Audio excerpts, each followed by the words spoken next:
All right, this episode of Iron Age Radio is brought to you by the one and only Schram Cattle Co. And how lucky am I that for this episode here, I'm sitting with the man himself, the coach of Mark Schram, who is the head, the boss of Schram Cattle Co. Now, Thrones, if I was to ask you in your educated opinion, how much does Mark Schram's beef have to do with his recent success in Strongman? What would you say? I had his, when I, I can't. I screwed him immediately. That's okay. We're still going. Let's do this. We're just gonna go through it. Yep. Oh, dang it. Okay. I was out there to be a little farmhand for a little farm. Adorable. He was a little farmhand. I don't know why I'm having such a hard time talking this time. We had no warm-ups at all. We just started the camera and just started going, so that's why. I thought we were going to do some testing. I'm flustered now. Yeah. So I had a chance to be a farmhand at his ranch. Got to meet the cows. Got to try the beef fresh right from his freezer. Just pulled a handful right off the cow and ate it, right? Off the cow. Yeah. I gotta say, best beef I've ever had. So if taste is any indication to how effective it is for strongman, then it's pretty good. Very effective. You heard it from the little farmhand himself, Michael Thrones. Now enjoy the episode. I wish we'd cut that. That's perfect. The first thing you said was adorable.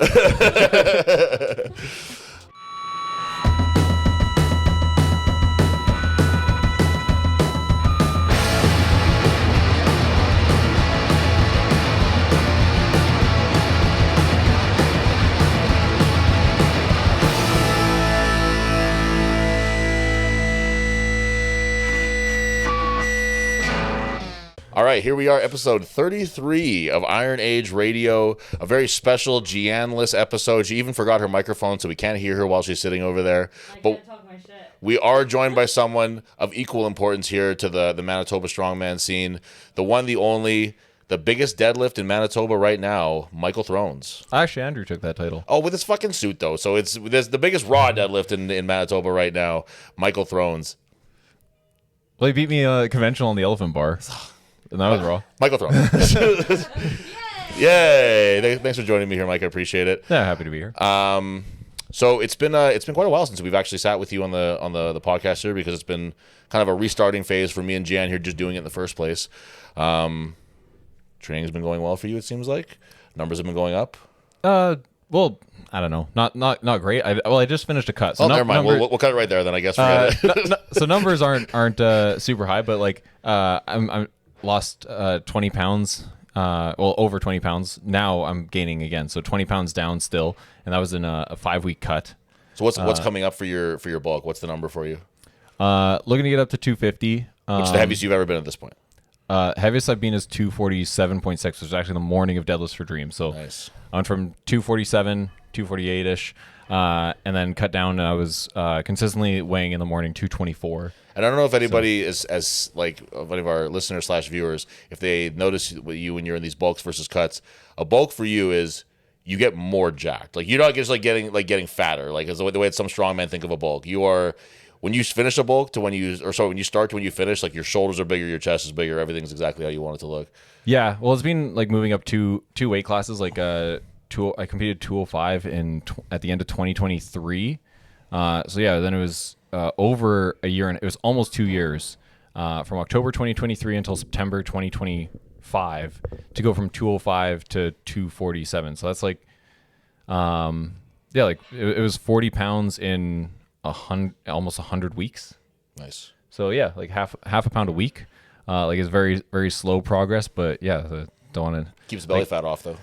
Yeah. Like fat doesn't help fat isn't contractile tissue. It doesn't help with producing force. It can definitely help in strongman, because a lot of your events are just, if you're a bigger body, you have you can have more momentum.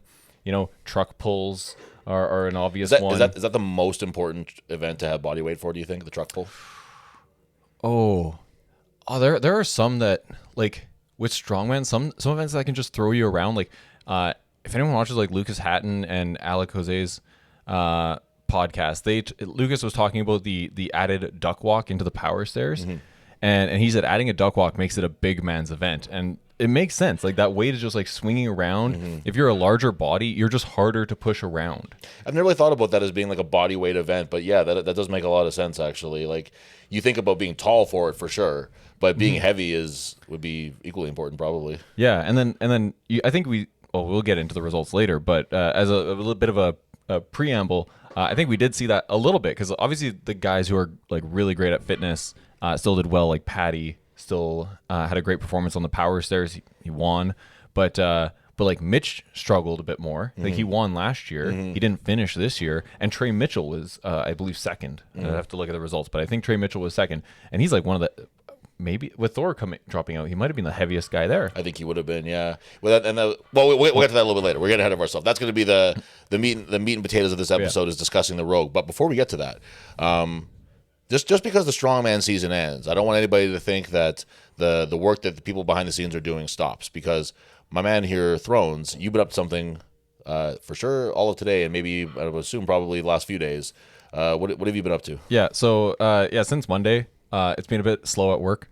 And it hasn't been that slow, but I've just made the time. You found the time. I found the time. I've all of the Manitoba Strongman records are, for the most part, up to date. The only thing that I'm aware of that I haven't done yet is translating records across weight and age categories. So if you're a U90 athlete, and well, actually, Deloli's Farmer's record is a good example of this. Deloli set a record 400 pounds a hand for 25 feet at 105 kilos body weight. So that record translates up to the 120s. It translates up to the opens. Yeah. As long as you are under a weight cap, your numbers will translate up. Yeah. Okay. And it also for age categories. If you're a Masters 40, your records count for the Open. If you're a Masters 50, your records, and also Masters 40 can count for the Masters 40. If you're Masters 50, it counts for the Masters 50, the Masters 40, and the Opens. Yeah, that's choice that we made too, where we didn't want it to be like if you earned a record at a disadvantage, then you've earned that record across classes as far as we're concerned. So if you weighed in at under 90 kilograms, you also weighed in at under 105 kilograms, and you also weighed in at 120 kilograms. Yeah, exactly. So we don't want to be the participation medal thing of we'll have all these different, like the 120 will be lower than the 105. We're not interested in that. We're trying to find out who the strongest guy in each class is, and if you're the strongest in the 105, then and that beats the 120, then tough luck 120s, get your numbers up. It's up to date now though, the records. Besides that, translating across categories, yes, I've looked at all the competitions from this season plus nationals and provincials last season. I still hadn't updated. And I think I got everything. The ones that were actually I did realize I missed were some of the international ones. Arnold Amateurs. I got to pretty late. And the Magnus. The Magnus Classic. Yeah. So some of your results, front carry record. The Iceland Magnus Classic. Like, so I was thinking Gimli, but yeah, of course, the actual Magnus Classic. Yeah, because for the Open provincial record for the front carry, because I couldn't remember the exact weight off the top of my head, is currently recorded as Husafel. The Husafel, for 135 feet. And how can you beat that as the item to carry as a front carry as well too? I was watching Vilius just like training, and he can just like go to the sheep's pen and just pick up the Husafel as like part of his training. Like I'm so jealous of that. That's so cool. I urge too any of our Manitoba viewers and listeners, if you set a record, if you think that you have claim to a record, if you think that a record might be out of date or we got it wrong or whatever, please let us know. The records are all available to be viewed at the Strong Manitoba link tree that's in our Instagram bio. Thrones put a ton of work into that thing, so just take a moment, just peruse it, just check out the records in Manitoba and see if there's one that you want to take a crack at next year. We always want them to be as up to date and as current as possible. Or hey man, if you're one of the older competitors and you have some sort of video proof or a score sheet or something that shows that you beat a record in 2007 that we don't know about, we want to know about that kind of stuff. We're very excited about as far back as we can possibly go with the records in Manitoba. So let us know. Yeah, we're accepting any record that has some sort of proof. Yeah. And for next season, I'm going to make a Google form because, like I just said, this took me like 4 days, which is like basically half of my work day for 4 days. Yeah. which I'm getting paid for, but it shouldn't Hey, be. that's it. No one's complaining about that. And yeah, so it's a ton of work to update the record. So yeah, I'm gonna make a Google form, and then I think what we're gonna try to do, or at least what I would like to try to do, if we remember to do it, is whenever we have a competition, identify which events are subject to set which records. Sure, that makes sense. So like when there's a medley, we'll put that, you know, and we're not going to like break it down by category. Like, you know, if the weight for an axle press in a medley is less than the U90 axle record, we're not going to specify that Right. an U90 can't set a record there. Right. We're going to say like, you know, because it's an axle and it's one rep, you could potentially set a max record for your category. It's up to you to go and check to make sure that it would actually be a valid record. And we're going to take cues from other federations in different sports here. And if you don't get it to us by a certain deadline, your record is wiped from history, and it never fucking happened. Just kidding. But yeah, just kidding. No, just make us aware. Yeah, that's all just you have tell to do. At any point, we obviously have the score sheets. We can verify. Just make us aware so that we update it. Because yeah, I don't want to go hunting again for records. Mm-hmm. So it's a lot of time. And so we're gonna get into our discussion of the Rogue Invitational, the men's and women's strongman competition that happened. I don't know how long it's going to take, so before we do that, I want to quickly get into some local stuff that we have going on here. We are going to be making an announcement. I think we're going to do a Saturday release on this one, right? Yes. Okay, so this weekend or early next week, assuming that my poster comes when it's supposed to, we have our first competition being announced for Manitoba. Well, any competitors that want to come can come, but being held in Manitoba, and it will be special refereed by a world's level competitor in strongman. We're super excited for that. Smo competitor, world's strongest man competitor. You can probably figure out who it is, but I'm not going to say. And so look forward to that announcement coming out on the Strong Manitoba page, and we'll all reshare it and all that. And even though we'll be doing episodes closer to that, when Thrones is here, we want to wish the best of luck to all of the Manitoba competitors that are locked in and ready to go for OSG. We're getting very, very close to that now. What are we, 2 weeks out? Yeah, one more training week and a deload. Yeah. So we had a couple of last minute Canadian dropouts, which is a shame to see. That's whatever that happens. But we're very excited for. This is why I wanted to have you here, because we got Dan, we got Jocelyn, we got Gord, we got Evan Urowski. Mm-hmm. Is that our list of competitors? Oh goodness. I think so. I can't think of another Manitoban who got top 3. Well, Garrett, but he isn't going. He's not going. Okay, so we want to wish the best of luck to everybody who's going. Everybody there has, no, that's not true. Half and half have been there, so it'll be a really fun experience for Dan and Evan to take it in for the first time, and I'm sure Gordon Joss will be able to kind of guide them along as have been a little more experienced in that kind of like monstrous competition that is OSG. So best of luck to all of them, and we're really looking forward to seeing the results on that one, especially our men Dan and Evan together. Devin, yeah, collectively known as Devin, of course, around the gym here. You better see a twerk from Evan. Yeah, I'm quite confident that we'll see some sort of weird movements from Evan at some point. But best of luck to all of them. So let's get into what this whole episode is about here, which is the Rogue Invitational came to us from Scotland this year. The second year they've held it in Scotland. The second, it felt like a huge success to me. Like, it was just a really, really great competition. It really, again, kind of separated itself as like, there's the top 4, and it really feels like that Rogue is his own kind of special even event too, at least in my mind, with the presentation and the viewership and everything too that it gets, being free on YouTube. What were we'll get into kind of like the events, we'll get into the athletes, but I want to start with just the general production of the Rogue, because you're a guy who, you do your own streaming, you do a very thorough, specific job of what you do, and you put a lot of care and effort into it. So when you're sitting and watching the Rogue, what are you seeing from their production? Yeah, so whenever I watch a live stream, one of the main things that I'm watching for is obviously the competition first and foremost, but then the second thing is, what can I steal from this? Right. To make my own live streams better.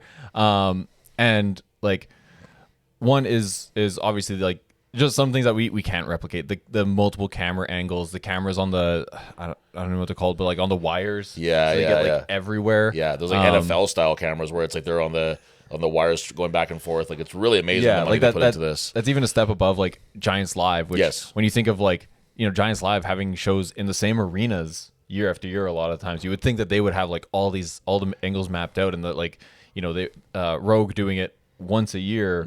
It's just really impressive that they're able to pull that off seemingly like without a hitch. Like I didn't notice any like major blunders on like the camera work, which you see like, I mean, you see that you watch UFC and they'll switch to the wrong camera of a guy who's like climbing down from the cage and his camera's just like pointed at the lights. Like, and they're just like it really like the camera work was just impeccable all weekend.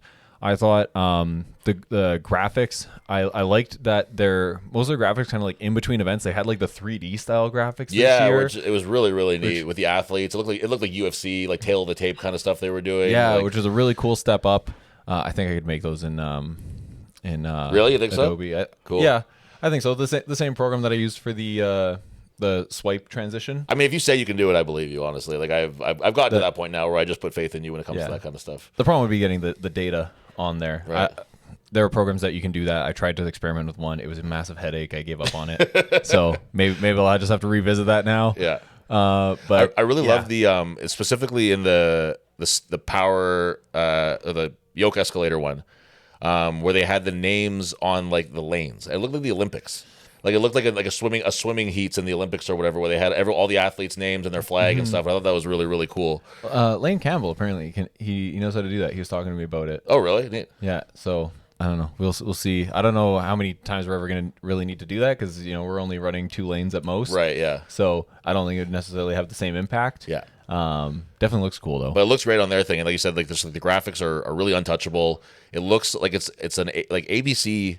Airs it at some point, like an edited version of it at some point, I guess, because they have the ABC mics and stuff, and there's obviously some production going on there from them, and it really feels like you're watching like just like the highest caliber of production that could be for a sport like that. It feels like you're watching like an NFL game or, like I said, the Olympics or whatever, and it's really cool to see guys that we know just being presented in that way on this really amazing show competition. Yeah. As far as production, the only thing that I would like to see is more presentation of like the current overall standings. They have the ticker that goes along the bottom, but it's pretty slow to update too. Which I know that they're confirming results, but like it seemed to take a long time, longer than I think is really all that warranted for strongman. And that's one thing that like every sport wants to have. Like information on scores out to audiences faster. It's a criticism with like the NHL and goalie review or goaltender interference reviews. You're not getting a score out to the audience as quick, and people complain. So I think that's one thing that they could improve on. But you also do need to be thorough, which is the whole reason. Again, going back to that NHL similarity, goaltender interference happens, so they need to make sure that they're making the right call. So that's why it gets slowed down. So I get it. I get the importance of it. But doing something that would get the scores out faster, or maybe a more obvious display too. But honestly, that's the most minor of critiques. Like looking for things, basically. Yeah. Like, yeah. What were your thoughts on the commentary? I thought the commentary was good. For the women, Kristen Rhodes. My brain was stuck on Jackie Rhodes. Jackie Rhodes, yeah. Maybe we'll see her at Rogue some point. Yeah, maybe. I thought Kristen did a really great job. Jerry Pritchett was on there at points. I thought he was. I really like Jerry Pritchett as commentary. I think he does a really good job. Yeah, it was the entire commentary team minus Sean Woodland, who I mean at this point he has been on a lot of strongman commentary teams, but the entire rest of the teams were all past competitive strongman, strong women athletes. So yeah, really I thought they all did great, and just because they're athletes doesn't necessarily mean that they'll be great on commentary. No, we know that for a fact. Yeah, I think the only person that I'd probably add to that team would be Gabe Pena, because I think that Gabe is the best commentator. He's the strongman. Best. He's the best who's ever done it for my money. He's the best commentator that they've ever had. He clearly puts the most work into it with like knowing the athletes and knowing all that stuff. And I would just love to see him. I would love to see him at the Rogue with with that kind of production behind him and stuff. And I just think that he has a professionalism to him that's really hard to match too. Yeah, but like aside from missing Gabe, I think they had all the best to do it. Yeah, and we've seen in other competitions like say Smo or whatever where the commentary has been a pretty glaring issue in some of the cases. I found that the play-by-play guy, like the non-strongman guy that they have, does one of the better jobs of someone in that role, where they know the least about strongman, certainly of anybody at the commentary booth. But I don't think he stood out as like, this guy doesn't know anything. You know what I mean? Like a couple strange like terms for things maybe that come from his background in different sports. I think strict press being one we talked about, like what his interpretation of strict press is. But overall, like there was never a point where I was sitting there like shaking my head, being like, why do they have this fucking guy doing it? Which has been the case for other major shows. No, and like we've seen Sean Woodland around at the Arnold and at previous Rogues, and there have been times where he's just noticeably improved. He's clearly put in work to become more familiar with the sport, which I really appreciate, and I think that now you can't really complain about him. No, I don't think so. No, I think that there's nobody that stands out as like, this guy needs to take a step back so somebody else can take that role, which like I said, that is the case in some of the other ones. But yeah, Jerry Pritchard stood out to me as somebody who was really, really solid in it. And it's nice to see these, like the old pros, I think like taking it seriously in a way that you said, like not like just assuming this is something they can do because they've done strongman. Because I think that there's like Terry Hollins did the Giants Live. He did a good job. Jerry Pritchard doing it with this one, he does a good job. And I think these guys are recognizing that there's like a skill to being able to present your knowledge and not just having it. You can't just have the knowledge and be like, I'll just go and talk and I'll be a good commentary. There's like a time, there's like a rhythm you have to pick up, and there's like knowing when it's appropriate to have, longer points, shorter points, all that stuff that you want to get your information in. And they did a really good job of that. Yeah. And as anybody who's volunteered for commentary for our streams will tell you, commentary isn't easy, right, Jian? It's so hard. It's a stressful job, and you have to find like you have to talk enough and not too much. And it's a real art to it. It's hard to do. Jian says you don't know how stupid you are until you get behind a mic, and I figure that out every week. So yeah, you're right. Any other notes on the production from your end that you saw? Anything that you thought was really worth mentioning? Production/competition format. I have one critique, which apparently is being carried over to the Arnold as well now. Okay, yeah, let's talk about that. Which is the athlete order always being based on overall. Yes, I don't like it. I just don't get it as a decision. I don't understand why that's. I don't think it. Like the casual audience doesn't understand what athlete order is about anyway. I guess maybe it's because there's a big CrossFit audience watching, and that's how CrossFit does it. But that's because CrossFit has like 8 or 10 lanes going at a time. It makes sense to do it based on overall. Yeah. Because you don't have as much of an individualized, like, I just got to get ahead of this mark kind of aspect to it that there is in strongman. So I don't understand it. I think that it makes it really hard for, like, this year was a bit better than last year because Mitch got out to a good start, but then he tripped up a little bit.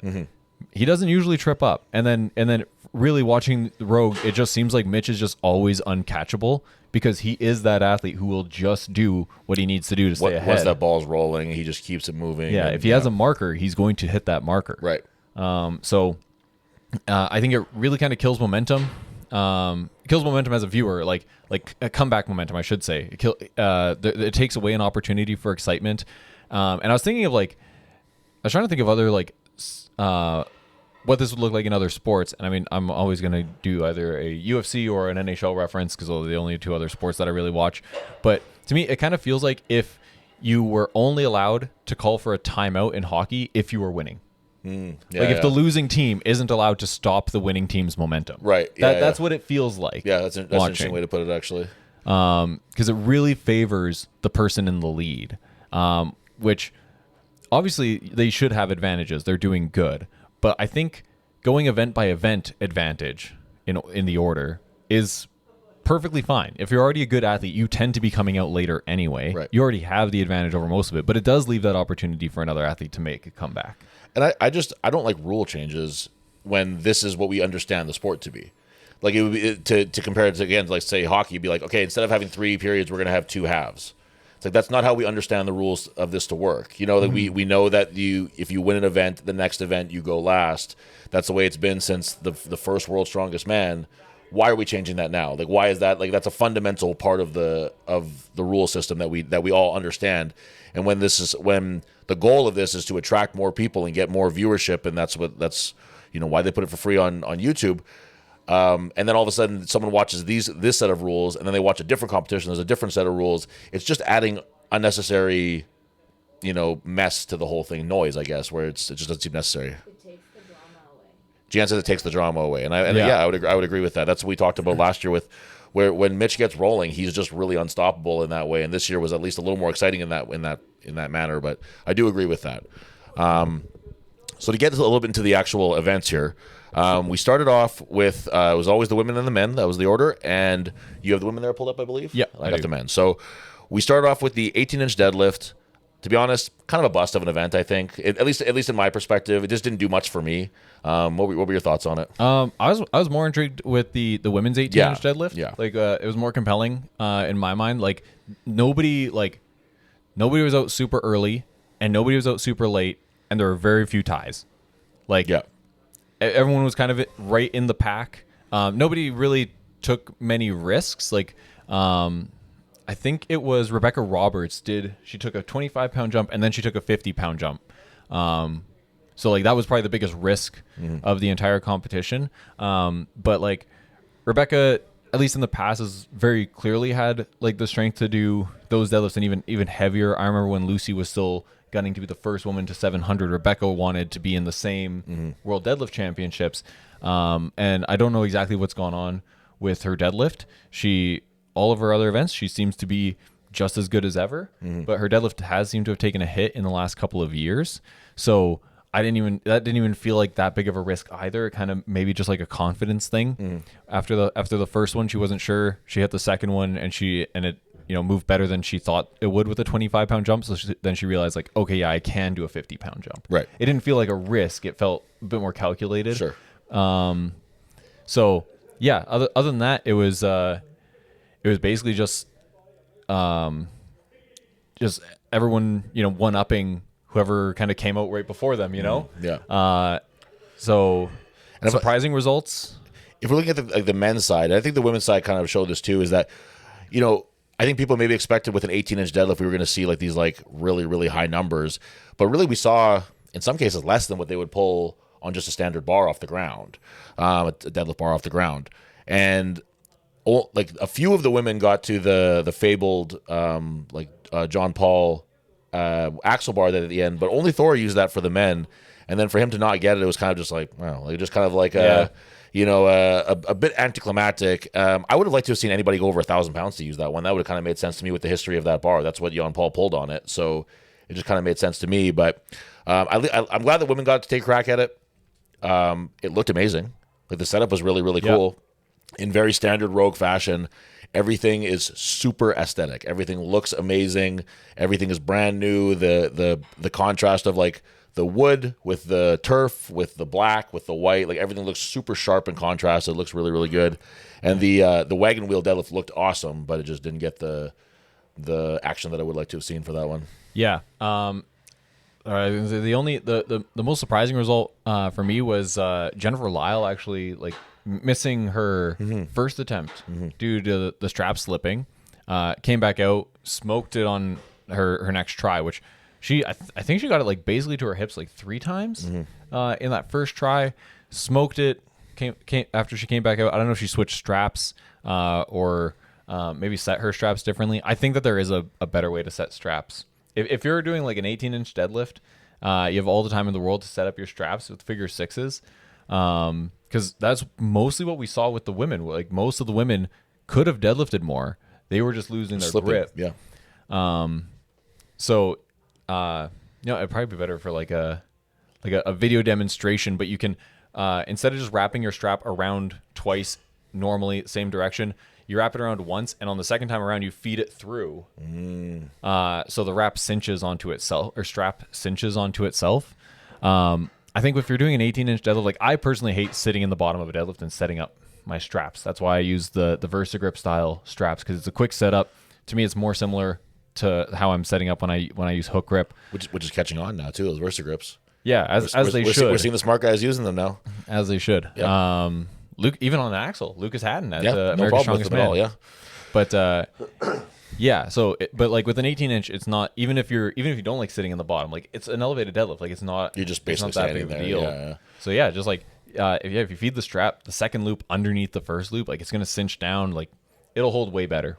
Free game from Thrones right there for you, for all my strongman people. So I really like to. Did you see the videos that Rogue made? Like introducing the events and like them making the equipment and stuff for on YouTube. Yep. I really liked kind of like the way that Gregor Edmonds presented the John Paul deadlift with the wagon wheel axle, where I think that some people they'll kind of scoff at that because it's so high that it's more of like a hip extension than it is actually like a deadlift per se, like the way that we would imagine a deadlift.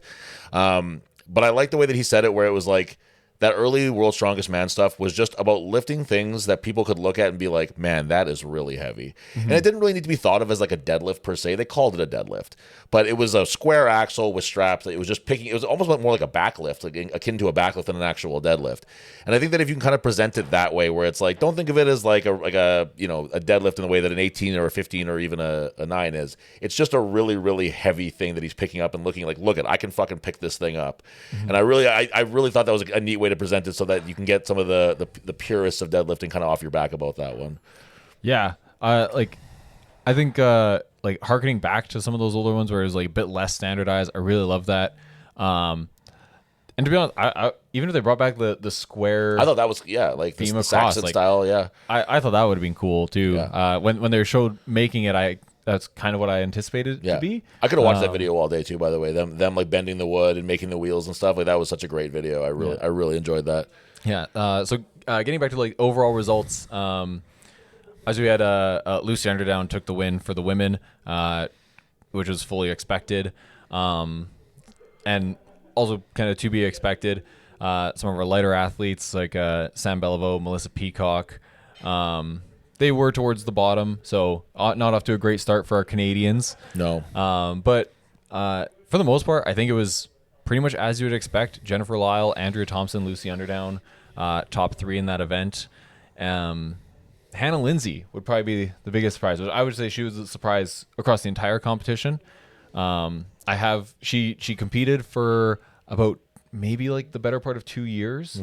While dealing with a lot of injuries from competing very frequently, and didn't have great results over that time. And you and I both kind of hold this opinion of shows should be a lot more ready to swap out competitors who are underperforming for up-and-comers. Yep. And then also that I think people who have been out of the sport for a while should have to earn their spots back. I agree. Yep. And it should be easier for them to do if they're still at that level. Yeah. And it would be for Hannah Lindsay if she had to go to like the Arnold Pro-Am or whatever, she would obliterate it and show that she's still ready for that next level of competition. Yeah. And yeah, the Hannah Lindsay that showed up at Rogue is top 5 in the world. She got 4th at Rogue. Yeah. Obviously that's only one competition, so I'm not going to say that. Right. I'm not gonna say that that's exactly where she should be. But yeah, I would say that she's top 5. She can probably show up to OSG and get top 5 again, I think. Yeah. But the Hannah Lindsay from when she was injured, just underperforming, and then if she took that time away, like you said, she could show up at Arnold Pro-Am, win immediately, boom, back to the Arnold, get top 5 there, boom, get an invite to Shaw Open, get an invite to Rogue. It would take 2 extra competitions, right? And just to completely establish, because we do hear a lot of this, much more on the women's side than on the men's side, that this person should be there, this person shouldn't be there, this person doesn't earn it, this person has earned it, da da da da da da. And this is one case where I think a case could be made that she was gifted a spot because of her history in the sport. But like you said, she's been away for a while. She's had not the best results while she was there towards the end. And I think that would have done a lot to just be like, silence any kind of criticism towards that and be like, prove, hey, I am absolutely supposed to be here. Yeah. And then this competition obviously showed that she was, but I think just leading into that would make a lot of sense.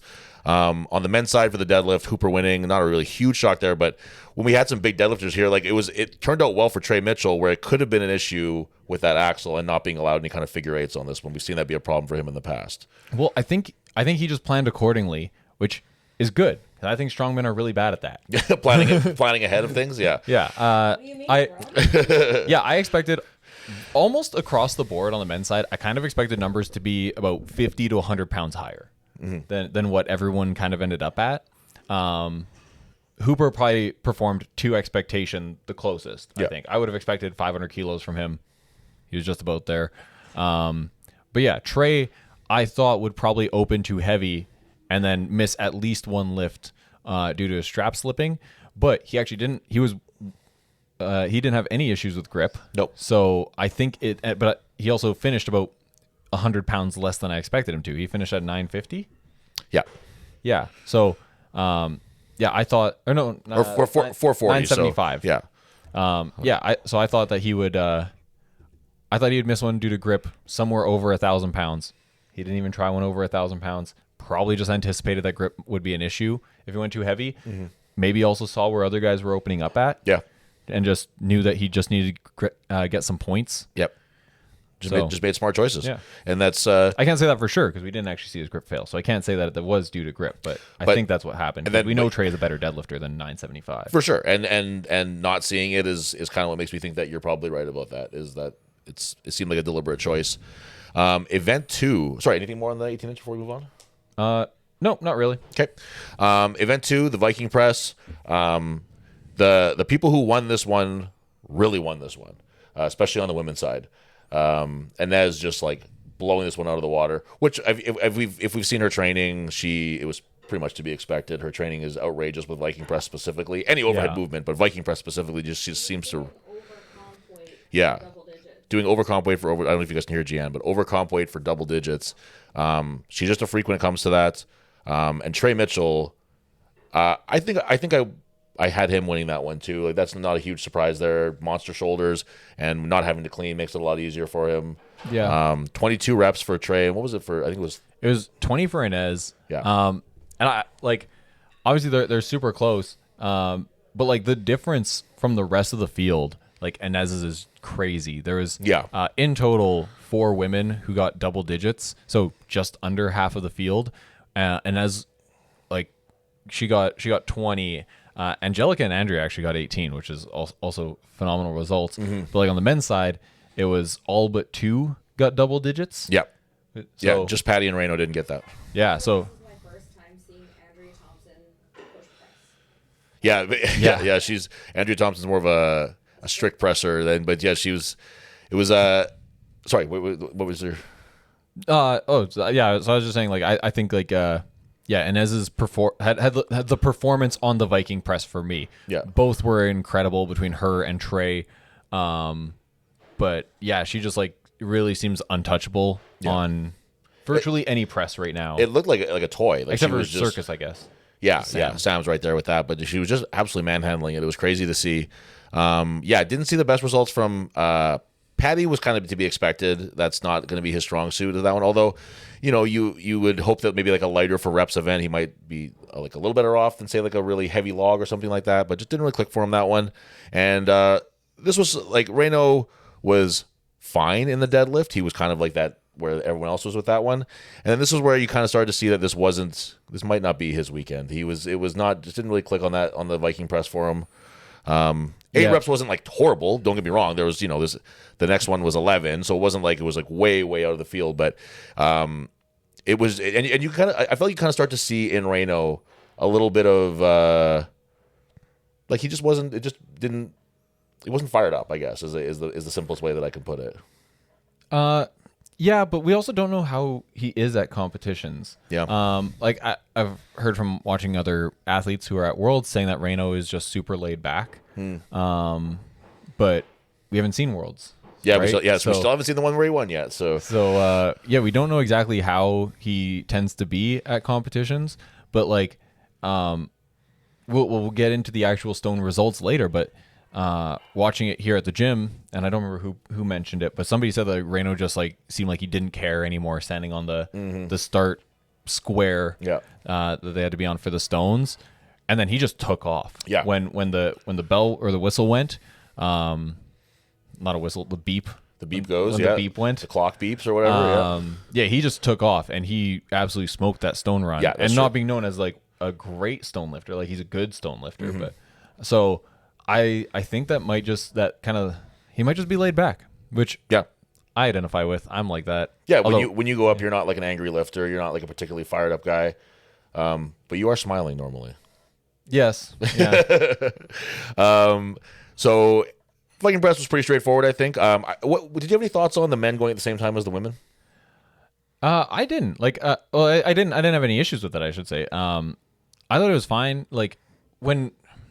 mostly because like the high rep nature of it. Like I don't think that if it was like the men's like the circus medley from day 2 where like Trey and Mitch being head to head and Mitch that was really clearly made it. Yeah, he was clearly watching Trey to see what he was gonna do. Yeah. Right, and trying to plan out when he would go accordingly.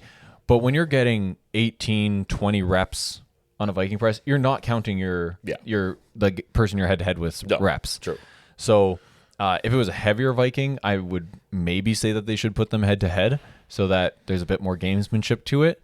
But with how light it seemed to end up being for the men, I really don't think that it made much of a difference. And for the women too, like there was a few more women who scored lower, like in like Mel got 2, Jennifer Lyle got 3, and Rebecca got 4. Everyone else, Sam zeroed it, unfortunately. But, oh wait, I'm looking at the points. yeah. Jennifer Lyle got 6, Mel got 4. That makes more sense.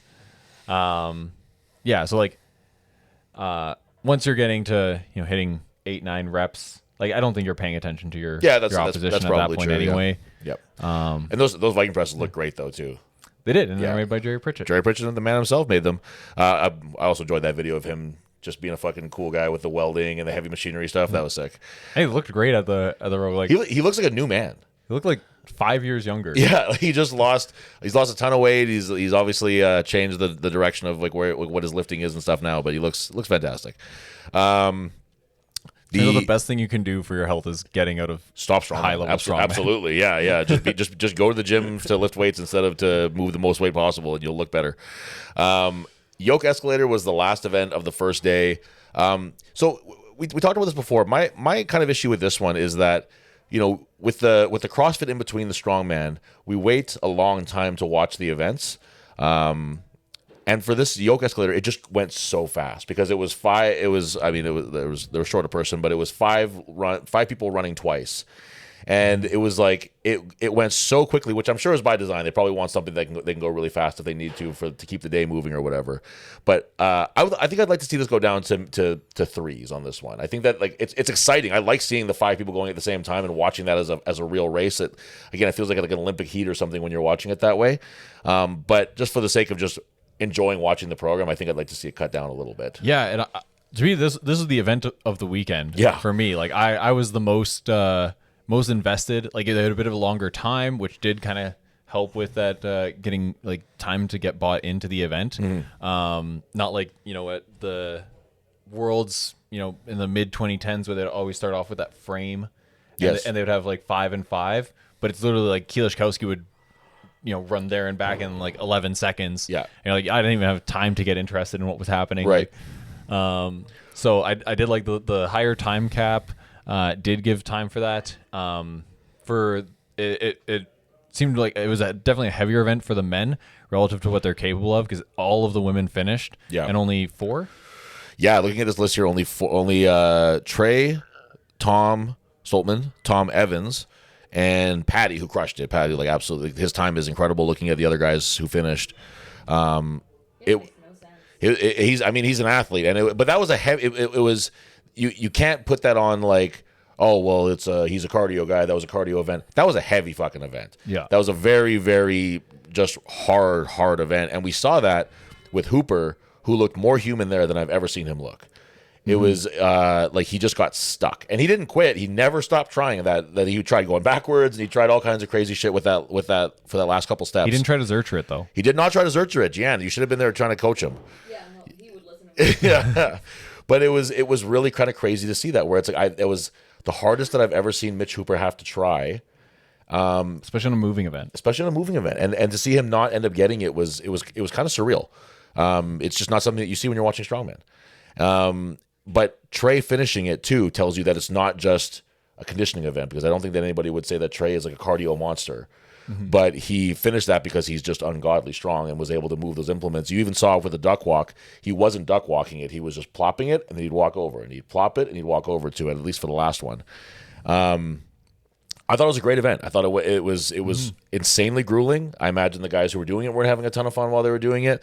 But we saw guys like, say, Bryce Johnson, who crushed the power stairs at North Americans. That duck walk or maybe it was the yoke beforehand, really threw a wrench in it for him, where he just didn't have the gas tank to do the same damage that he done at North Americans with the power stairs. Yeah, I think it was the duck walk really threw guys, and I think that goes to what Lucas Hatton was saying about like, a yoke into power stairs would normally be a lighter person, a fitter athlete kind of event, and I think that what he said about the duck walk is balancing that out a little bit, where it's just hard on everybody. Mm-hmm. Like Patty has the conditioning that he overcame the difficult portion of the duck walk. Trey doesn't have the conditioning or the speed to keep up with Patty, but he's a big man, so the duck walk portion didn't take as much out of him. Yep. Yeah, I would completely agree with that. It was a really great event to end the competition with that day. I certainly wouldn't have wanted to see guys have to do another event after that one, because that would have been pretty ugly, I think. I think that event was still affecting them on the overhead medley the next day. Yeah, I would think so too. Yeah, I would agree with that. Yeah. Oh, and then on the women's side, we had Inez, who was neck and neck with Olga on it, crushing it, and then she trips once. Okay, so she explained it to you. So Hold on, if you're gonna talk, you come over here and talk. I'm not wearing makeup. Just face it. You can put your back to the camera and tell her. Yeah. Say what she told you. Bring it around. Okay, so the implement for the duck walk was not fixed, so it's plates, right? And she was doing the duck walk, and the two plates pinched her thigh, and her ankle rolled because she said it felt like she was being electrocuted because it just hurt so much. Well, So she rolled her. like big blood blister pinch. Yes. Yeah, And then she rolled her ankle, and then she dropped the duck walk implement on her foot twice. yeah. was That's in a series of 350 unfortunate pounds. events. Yeah. And then, so that was her left foot, and that's the foot that she uses to do her split jerk. That's the one that goes back. So it was swollen. And yeah, we don't know if I don't think Inez knows if her foot's broken yet, so we wish her nothing but the best with that. It's not broken. Oh, okay, congratulations, Inez, on your not broken foot. It is mangled though. Yeah, I'm sure it looks horrible. Yeah. On the topic of the women's side, I didn't notice this at the time, but Angelica Jardine only got 1 point on the yoke escalator, which, considering where she finished, that's an crazy. amazing comeback. I didn't realize that either. Actually, wow. There was two things that I noticed from the yoke escalator. Was Olga, how good she is. Like, and we always know how good Olga Lashchuk is, but that was just like an example of her. Like, that's an event where I think that being she's older than a lot of the other competitors there, but she shows that she has a gas tank like anybody else there. Like, that was a crazy performance from her on that one. And I saw this posted online afterwards where it was, if Inez didn't exist, Olga would be one of the most dominant strong women ever.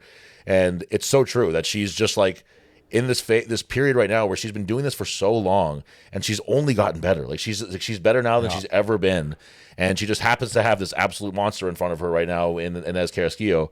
But what a fun time to be a fan watching these two go. Like, that was such a great competition between the two of them. And Olga's consistency, like Inez is like, okay, she's gonna damage control on the deadlift. Olga doesn't damage control. No, she's good at everything. I said it to you right after the Rogue, but if I had to put a bet on one strong woman to not have any result like in the bottom half of a field, I am absolutely putting that money on Olga over anybody else. Well, and if we look at the roster here, we have like the statically insanely strong women. We have even sometimes more specifically than that, we have like the log women. We have the deadlifting women. We have like Andrea, who Thompson, who tends to not do so well on, say, like the stones or the loading or the carries and stuff. But Olga is just good at everything. Like, she just manages everything. And we also started to see on this one, I thought too, that like got turned around kind of on the power drive, but Tom Stoltman just didn't seem to be into this one either. I put him in the same, like, there was some long faces in this competition, and Rebecca Roberts was one of them. She didn't seem to be just like clicking the whole competition. Even when they would just do athlete intros, it just didn't seem like she was super psyched. Reno, although I'll give you that one, that if that's maybe just the way he is, because it was me who said he looked very, very bummed out before the stones, and then he proceeded to just crush it. And Tom, I just felt like he wasn't. The term that you used for him was a very momentum based athlete. And I think that's probably truer for him than almost any other competitor in strongman right now. When he's doing well, he is you can see it in his face. He's having a great time, and he's motivated, and he continues to do well usually. And when he starts off not so strong, it takes a lot to pull him out of that, I think. Yeah. And he managed, but it took some doing in this competition for him. Yeah. Yeah, Tom, like, you didn't really see any, like, spark to him until he won the power drive. Yeah.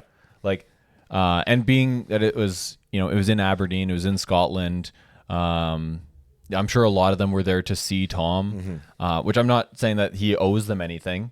But, you would like to see Tom really embrace the crowd a lot more. He can play up to the crowd when he's feeling it. You want to see the hometown boy be a hometown hero. Exactly. You want to see that. So, it did seem to be unfortunate that he didn't really come alive until, like, the last two events. So, and even really after the second last event. Yeah. But yeah, so it was, any more thoughts on the yoke escalator before we move on from that one? No. Great event. Loved it. The duck walk was a really great twist into that made it a lot harder for people. Yeah. The athletes might not have enjoyed it as much though. Yeah, big twisty. Yeah. Actually, sorry. One more thing on the yoga escalator. Sure. Did you see on the Stolman's YouTube like Tom injured his ankle? I didn't watch the video yet. They had on the thumbnail a picture of a very swollen ankle. Oh, really? It didn't look like a strongman kind of injury swollen ankle though. So I don't know if they're just using that for some clicks. Those Stoltmans, I don't know those guys. Or if it's actually Tom's ankle. If it is, I don't know what he did to it. It looks like an abscess or like a hematoma. Oh. It doesn't look like a rolled ankle kind of swollen joint. It looks like a very like swollen under the skin kind of swollen. So I don't know where it happened. It might have been on the yoke escalator. Yeah, that's possible. Similar situation to Inez, potentially. Luke Stoltman posted an absolutely horrific image of him and Jeffers in swimsuits, and I decided that I can't follow these guys anymore. I can't be a part of this strongman journey anymore. So the second day was another 3 events, starting off with the overhead medley, like the circus medley, which I love this event. I think it's really cool. I think it's a really interesting wrinkle on a typical sort of pressing medley event. Yeah, the implements look really cool. I don't think I've ever seen. I'm trying to think if I've ever seen like the kettlebell press in like another major competition. I don't think I ever have. I haven't, and I didn't like it last year because I felt with a lot of the athletes, it just looked like such a big implement that, especially for like the shorter women, like Mel and Sam, it kind of just sits right in your elbow and has so much leverage to just force your arm to bend. Like it just didn't really seem fair to me. Compared to like the other, and obviously like your body proportions always matter, but it just seemed like it went a bit too far. Yeah, I agree with that. But they both got it this year. I think all of the women, every single woman pressed the kettlebell this year. Yeah, the dumbbell stumped I think a couple women, maybe one, but yeah, it was the kettlebell was no problem. So, so it's possible. So I guess got to take back my criticism. There you go. Hey, yeah. They be stronger. Yeah. Be stronger, Sam and Mel, who can both overhead press way more than me. Yeah, I thought that the on the women's side, Inez and Olga had a really awesome showdown when it came to that one. Angelica Jardine is a really great presser. She's fun to watch when it comes to that kind of stuff. On the men's side, Lucas. Like just too slow, I guess, really, because it looked like he had more reps in the tank. I think that he felt like he was playing a conservative 5 and probably thought that would be good enough, because I think that he had every intention of winning that event. But he never went into like a panic mode where he's like, I got to get one more rep. He seemed like he was pretty content with the 5 that he gotten. Didn't he miss his last attempt at a rep though? Or did he run out of time? I think he ran out of time. Okay. Yeah, and so I think that if he had more there, so I think that if he would have gone a little quicker, he could have gotten 1, maybe even 2 more reps the way those were moving. Press wise, for sure. I don't know if he could clean that. Yeah, that'd be the question. And that was kind of starting to show what came in the next event, which was his conditioning is maybe not where it needs to be right now. He's obviously exceptionally strong. He's an agile athlete, like he moves really well and stuff, but we saw it starting here that he Hooper and Trey were just hammering reps like over and over and over again with that axle, and it was no real problem for them. Yeah, Hooper only took a break when he had a lead over Trey. Yeah, and then he stopped to watch Trey. Yeah, exactly, and it was maybe ended up biting him because Trey did pass him, and Hooper didn't get his. He for sure missed one attempt. Yeah. to rematch Trey, but. Yeah, and it was a really, really fun event to watch. It's really interesting. These guys were really battling it out. But yeah, I think that if Lucas could take that one back, he'd probably go a little quicker and try to get that one more rep, at least for the tie. But Trey was just in rare form with that one. It was awesome to see him and Mitch were. We've seen Mitch Hooper so many times where he doesn't have to do the last event. He really cruises through competitions, and this just wasn't that. This is a different Mitch Hooper where he's coming back from a lot of personal issues, health issues, all that kind of stuff. And this is a more human Mitch Hooper, which I'm sure he's not enjoying it as much, but as a viewer of the sport, it's really, really fun to watch a more competitive top end with these guys. And Trey I don't mean to say that as like Mitch has just taken a dump and now he's way down here. Trey has come up to meet him at the level that he's at. Yeah, I was just going to add to that. Like, if it wasn't for Trey, he could have won without needing the last event. Right, yeah. Trey was the only one who put a stop to that. Right. This was a rare competition where grip wasn't like there was the only grip event per se was the arm over arm. So maybe the axle. The axle, yeah. But he mitigated that in a way that was really good. So there wasn't that one event where Trey gets last place and now he's trying to fight back from that. So it felt like this was going to be his competition, and it's not the way it played out. But he's had good arm over arm performances before. Yeah, it's like at SMO. When Shaw does the frame into arm over arm, he doesn't get to the arm over arm. Right, exactly, but yeah. when he has done just arm over arm, he's actually performed pretty good. Yeah, he can get a good twist around the arm and not rely on the grip too much. And on the other end of this one, we saw Patty Haynes with the only 0 in the competition, or in this event, sorry. And I don't mean to make this like, Patty Haynes sucks, because he doesn't. He's a great strongman. But I think that this was a good example of when people make a ton of noise to see him in, like, say, SMO, maybe not yet. Maybe this isn't the time to see Patty Haynes at like a really, really heavy static show like SMO, when he's just I don't know that those events are for him yet. And I think that Rain O'Neill made a smart choice too, where these guys are a different kind of strongman than what SMO tests. At least they are right now. Patty's deadlift could probably hang at something like SMO, but the pressing just isn't there yet for him. If it's suited, because he seemed to lose a lot by being raw now. And I would agree with that. So it's especially for a guy who seems to only need to get the bar over his knees. Yeah. To struggle that much on an 18-inch deadlift. Yeah. I don't mean to hate on Patty at all, because he's a great at strongman, but this is I think that people could recognize that him not going to SMO right now might be the best thing for him, just to keep that aura around him and keep him, Giants Live, World's Strongest Man, even the Rogue. This is a good competition for him. But that one specifically, I don't know would be the best call, or the Arnold either, which is a much more static kind of show. Yeah, and it's just they're just being, I think, kind of fewer and fewer athletes that can just be at any competition. Yes. Now, like Hooper, Evan Singleton, maybe Thor if he wasn't as heavy as he would be for the deadlift record. Yeah. Like, that's really the only guys who can kind of and Stoltman if he's having a good day. Tom, yeah. If like the only guys who can show up at any competition and generally hang. But like dark Lucas horse in Hatton, that, Tom Evans too. Oh yeah, now that he seems to have gotten his loading. Yeah, he's been showing that he can. Figured out. It still kind of bit him. Yeah. At Rogue, but yeah, he's coming along. He's filling the gaps really, really well. But yeah, like other guys like Lucas Hatton. Lucas Stoltman, yeah, the unknown fourth Stoltman brother. Well, Luke Stoltman. Oh yeah, right. I guess his name is Lucas.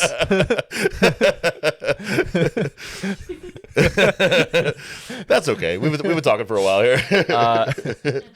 So Lucas Hatton, like Austin Andrade, like those are guys who like they're gonna keep showing up at Worlds. Yeah, but there are guys who aren't built for Worlds. Andrade is a guy who would be very high on that list, I would say. Yeah.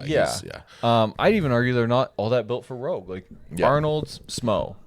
Those are where those two guys can really like cause a stir. Yeah. And Patty, he's just more of a Rogue Worlds. Yeah. Kind of athlete. And Rogue is kind of it walks that line in between those two worlds. So like it is like a nice bridge between those two, but I'd be curious to see if a guy like Andrade is invited back to this one next year, because I just think that there's not the saying that you got 7th out of 9 in this caliber of guys is not saying that you're bad at this or anything, but it just didn't seem like this was his kind of competition. So we'll see what kind of we decide to go with that. All right, Power Drive. Yeah, any other thoughts on the overhead medley? You done with that one? No, not really. I'm pretty much good with that one too. So Power Drive. Love this event. I thought it was really, really cool. I think it's a really uniquely Rogue event with the wheelbarrow, or excuse me, the Bay of Hail roll thing. Hay bale? The Bay of Hail. Yeah, the the Stone of Atlas, like those things.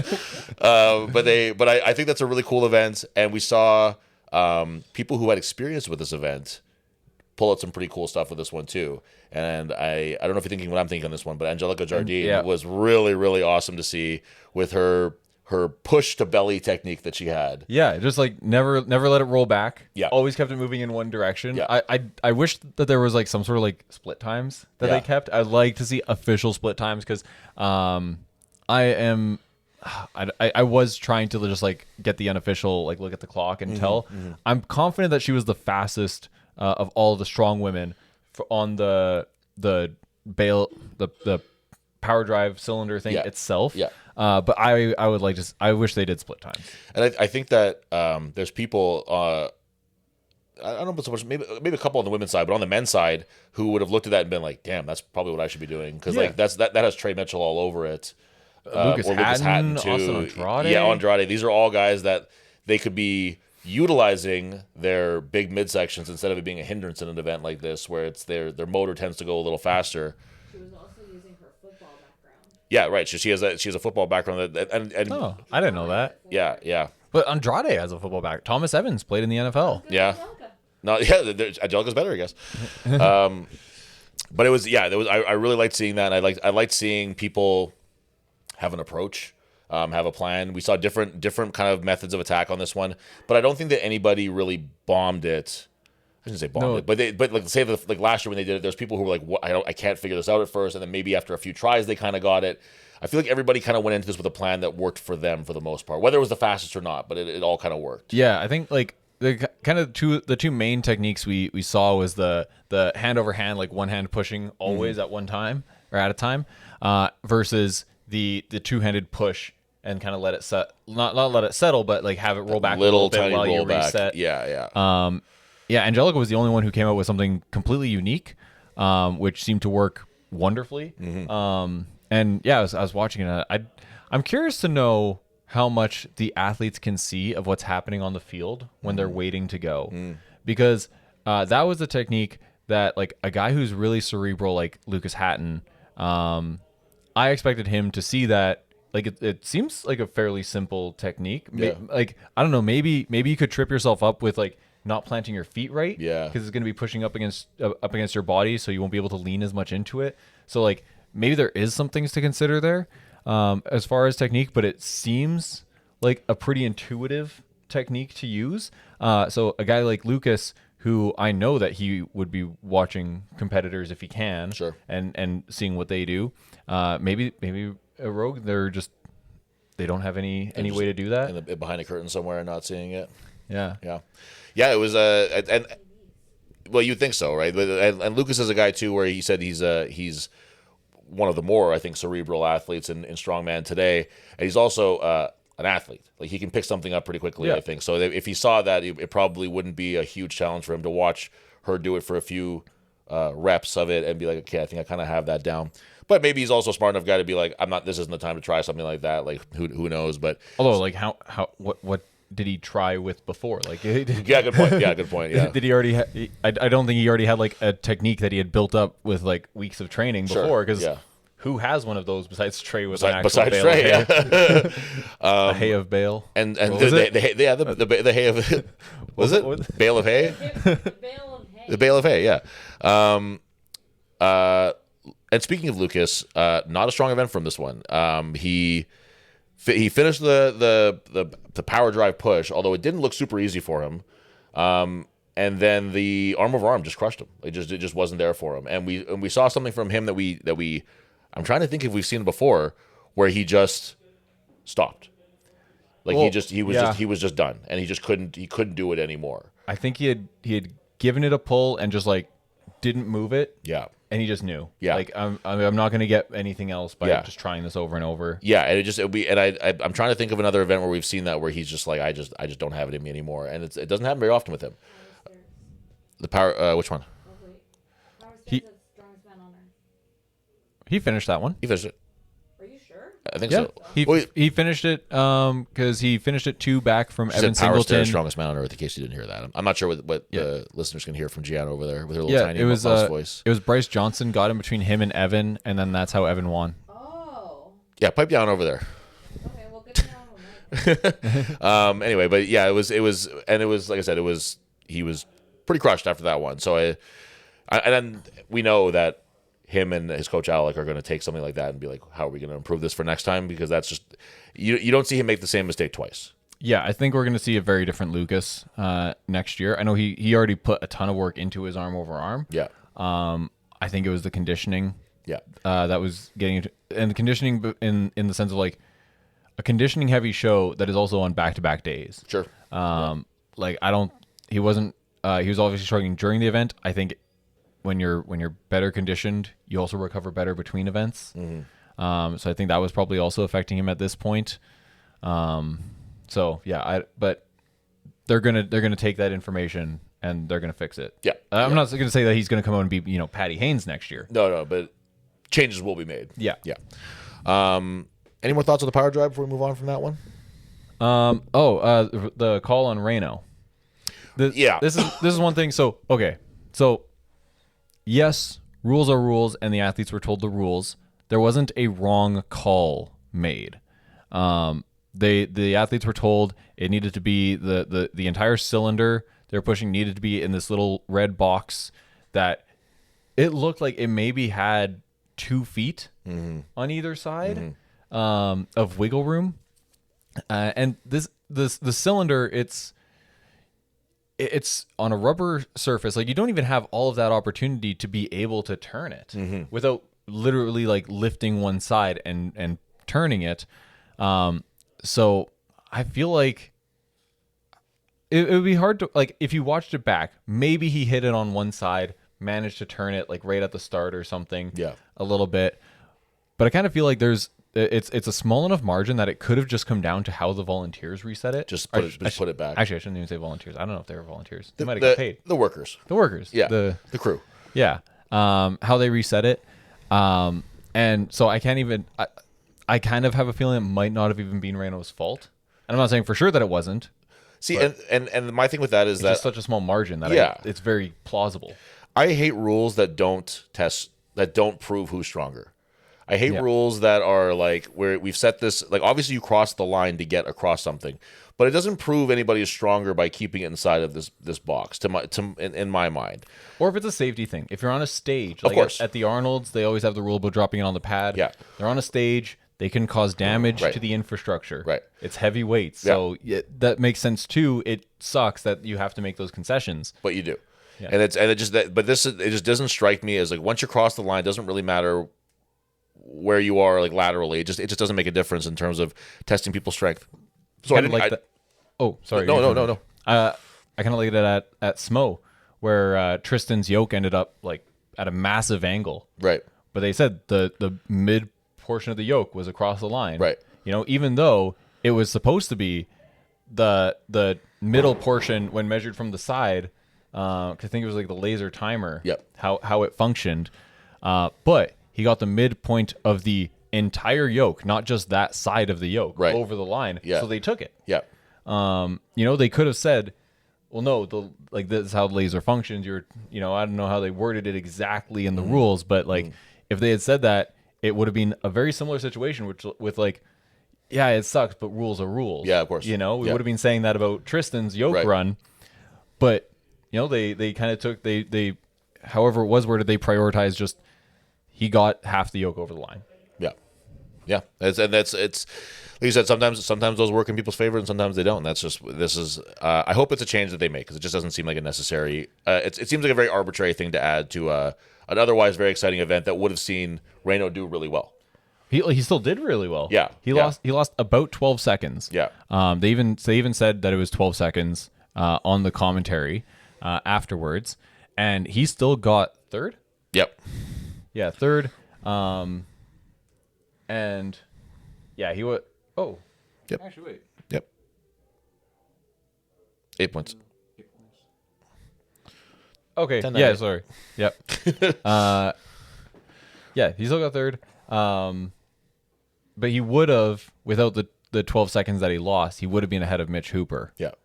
So Yeah, which would have changed. wouldn't have changed any points. No, but Or any placings. it would have made for a little bit of a nicer event for him, I'm sure. Yeah.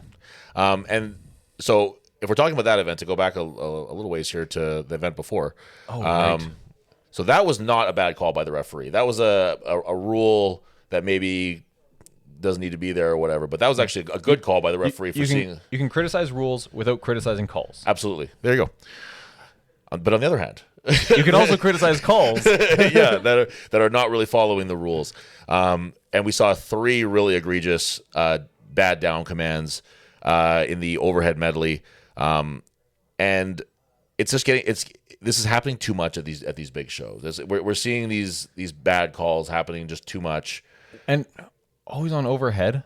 Like, Well, I was thinking the deadlift for Evan Singleton's Giants Live one. oh yeah. Smo, also Evan Singleton's deadlift at Smo. Well, that one was which was a rule one, yeah. Yeah. And then, but if we're talking about Smo again, yes, the overhead with Ed Cohn, like those were some rough calls Yeah, there, where he changed his decision after saying it was a good lift. which is what we kind of saw at Giants Live with Magnus. It was not that, but it seemed like that. I don't know. If anyone didn't watch the Giants Live, Magnus, so he had his hand up and apparently had told the athletes that if they needed to continue the lift, which as an athlete, okay, so this very short tangent here. I really don't like in powerlifting how if you get stalled on a deadlift, referees will say down. They'll decide that your attempt is over. That you've had enough. Despite violating none of the rules of powerlifting, they'll tell you down. So you think your lift is done. They're going to give you a red anyway at that point, even though, again, all you've done is come to a stop. Not gone downwards, nothing like that. They'll say down, you put the bar down, and then you get red lights. And they'll say, you weren't locked out. Why did you give me the down command? Right. If you don't give me the down command, I'm just going to keep pulling until I don't think I can get this, or until I start moving downwards because I've actually exhausted. Like I actually can't move it. You're just done moving upwards. Yeah. Which was exactly what happened. Which this call issue was what happened at that Giants Live. Yes. So Magnus apparently told the athletes that if they had to continue the lift, if they had more to go before they were deemed to be locked out, that he would give them an up, like keep going up. But he already had his hand up. So to indicate up, he had to move his hand down. To move it back up again. So Evan saw the hand go down and put the bar down before. Oh, maybe not put the bar down before, but he interpreted it before Magnus to put it down. indicated the up portion. When all you're looking for is that down signal, when that's the one thing in the world that you're hoping to see, you're going to see it when the hand goes down before it goes about. You know what I mean? Like Use the other hand and just do it. or just not do it at all. You know, yeah. Wait. You know, and Manitoba lifters have a kind of a special connection to Magnus with the Gimli competition and all that stuff. So we love Magnus for Magnuson, but something does have to be done with some of these calls because they're just getting to be too egregious. There's too many of them. There was 2 bad calls from the circus dumbbell. Bryce Johnson, I think. Rebecca Roberts was one. Rebecca Roberts. I think it was Bryce Johnson. Yeah, so I think it was Bryce Johnson they both just got bad calls on the dumbbell. It was for a moment the elbow was locked out overhead, but they didn't demonstrate control. It didn't show that they had. Rebecca was still moving her feet. Yeah, it was just objectively not finished. Actually, with Rebecca's, she had locked it out, but then she got the down command when the dumbbell was on its way back down. Right, yeah. And I think that even more egregious than those 2 was Mel in the other lane with an axle that was called good at about this point in the press. And it was there's just no way that you could have seen that as a finished lift. I think that's a panic call where the referee kind of freaked out a little bit and then probably immediately regretted it afterwards. But that's your job as the referee, is you can't freak out in moments like that. You cannot let the pressure of the situation get to you and want to give someone a down command that wasn't there. And then did you spend any time in the live chat? No, I turn off Rogue's live chat. Okay, so this year wasn't that bad. This year was actually a lot better. I think the mods were there keeping an eye on shit, and it was really much less of a cesspool than it normally is. And there was one person that kind of made me laugh where it was like, oh, I would have given it to Mel too. That was a lot of effort on that one. And I was like, well, that's a nice thought, but that's not really how the sport works. But anyway, we won't harp on that one too much. But something does have to be done because it's just too many of these shows that are. It didn't affect the final standings. It didn't affect. But it did affect, people's performances, individual performances. And it did affect, I shouldn't say the final standings. It didn't affect the top 5, say. But it could have affected that bottom few, and there is still money being gained and lost in that. So it matters. Yeah. This all matters. Actually, one last tangent on the whole down command thing. In my mind, the only time that a withholding a down command was ever really egregious was the Bill Kazmaier, "What do you want, mate?" Yeah. One of the most famous withheld down commands in all of strongman. Yeah. Which was in the same competition as "There's no reason to be alive if you can't do deadlift." Oh, overshadowed by another great moment in strongman history. I didn't know that they were in the same competition. Me and Until recently. Jian have been watching the old World's Strongest Man. We haven't gotten to we've only gotten the first couple. We haven't gotten to the John Paul or Bill Kazmaier era. The bar bend over and over again. Yeah, we watched the bar bend last night, and we watched the IFSA Strongman Super Series in Canada, where Hugo Girard just absolutely crushes it. Like, it's unbelievable the way he runs through it. But that's just Hugo Girard in Canada, baby. So that was the power drive. The Mons Mag Stones. The setup was cool. The cannon didn't look as sharp as I would have liked it to. Honestly, there's a little couple just being really The side paneling. The side paneling was the issue. It looked great otherwise.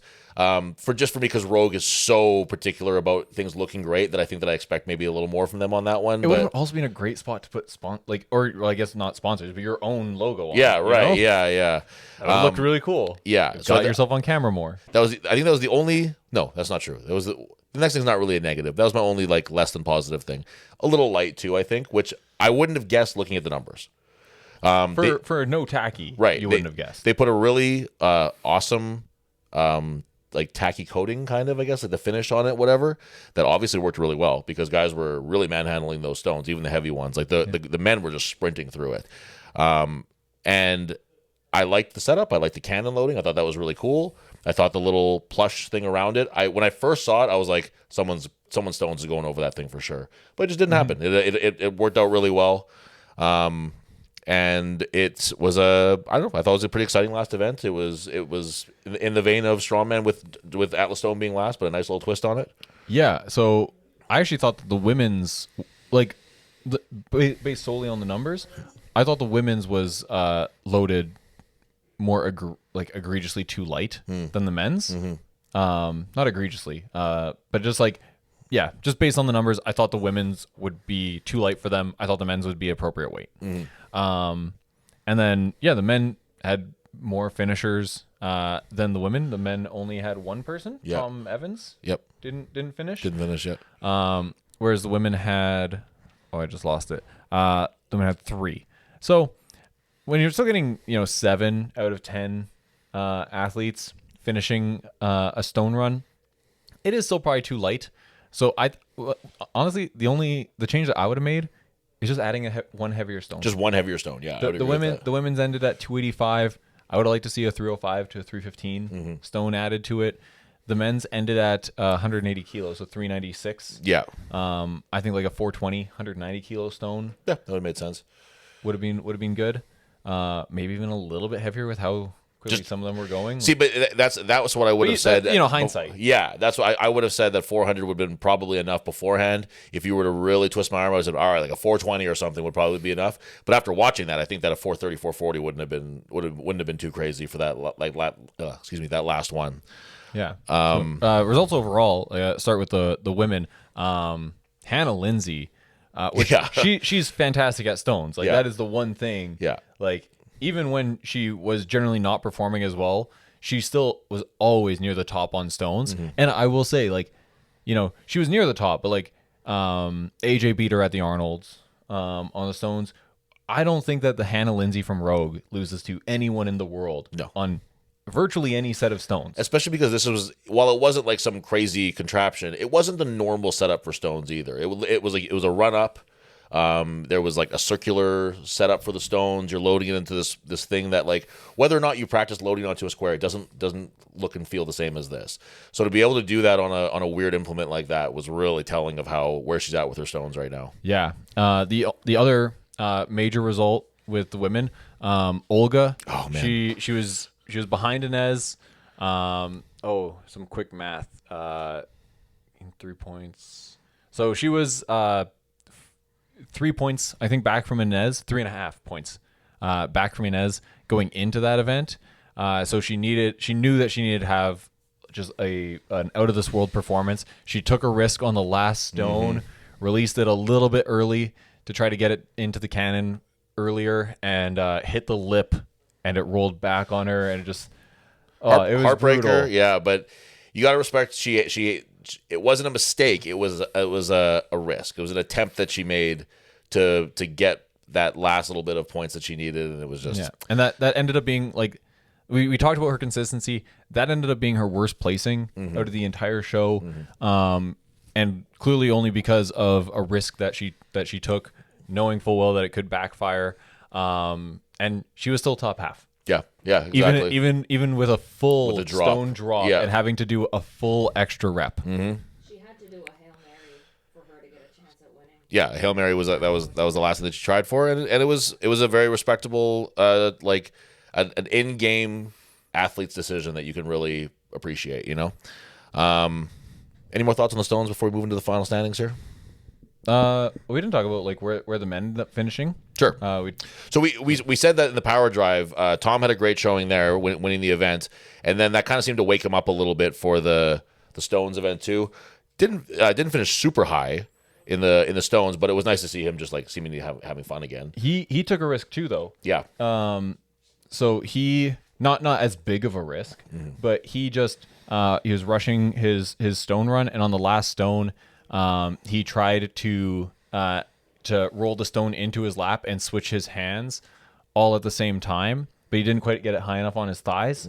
So when he went to switch his hand, the stone didn't roll as high as he thought it would. It slipped out of his hands, and he had to pick it from the floor again. And with the men, with how close all of the times were, that tiny mistake was pretty much the only reason that he was out of. I don't know if he would have beat Mitch. I mean, 1.8 seconds in between them. Yeah, he very likely could have beat Mitch if there wasn't that tiny mistake. But it dropped him from, he could have been first, and it dropped him down to fifth. Fifth, yeah. 6 points, fifth. Yeah. So, I mean, just like, I think, again, an extra stone maybe would have solved that issue of like so many points lost from Just a little bobble or whatever. The stone dropping from your knee down to the floor, Yeah. and having to lift it back to your knee. Like that's all the time he lost, and still finishing that again, that not being like a strength issue, just being a technical issue, and still having such a strong finish and it just not being enough. Yeah, that is telling him maybe a little bit of a too light of a run, but fun to watch. I enjoyed it. I hope they bring it back next year with another stone. Yeah, Reno had a great showing on that one too. A good way to wrap up a not so hot competition for him, but you know, at least leave on a high note. Patty too. Both the bottom guys actually did really well on the Stones. Throwing wrenches and well, we watched them go, and it was like Patty has a great run. Reno has an even better run. I was like, holy shit, these guys are gonna like have a come from behind here on this last event. So that was all the events to get into the overall standings here. Let's start with the women's actually.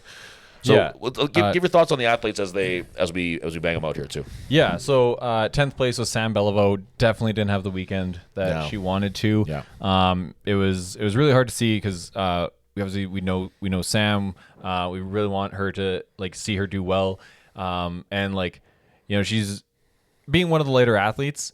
You know, we're not expecting her to. Well, we would like to see her on the podium, obviously. For sure. But you know, that's. At a big show like this, an invitational, she usually is consistently like lower pack. So it sucks to see her in 10th. Yeah. But I don't think that this weekend showed what she was capable of. Yeah. And I still I want to see her at the Arnold. I know that she's going to come back with a vengeance. She's not going to take that line down. Yeah, and I saw an Ask Me Anything thing that Greek Goliath, Nico, coach of Inez and Evan Singleton, did, where somebody asked what they thought about Mel and Sam, or what he thought about Mel and Sam finishing lower in the thing. And the point that he made is a point that we've been making for quite some time now, is that they can finish at the bottom or the bottom part of this group of the 10 best women in the world, but they're still, in this case, it was 8th and 10th. They're still the 8th and 10th best women in the world. There's still nobody below them that's taking those spots from them right now, at least not this year. And maybe we see that changes as things go on, whatever. But we've just seen time and time again that when they drop down to the level below, whether it's like Strongest Woman in Canada or Mel at the Shaw or whatever, they still win those shows. Yeah, and for people who think that like someone else should be getting an invite, like Rogue has a point system. Yeah. To determine who's at least for some of their spots who's getting in. Yeah. The next person up on points was Jackie Oshevsky, who was there as a reserve, and I think Jackie can absolutely hang at that competition. But Sam did beat her at Strongest Woman in Canada. Yeah.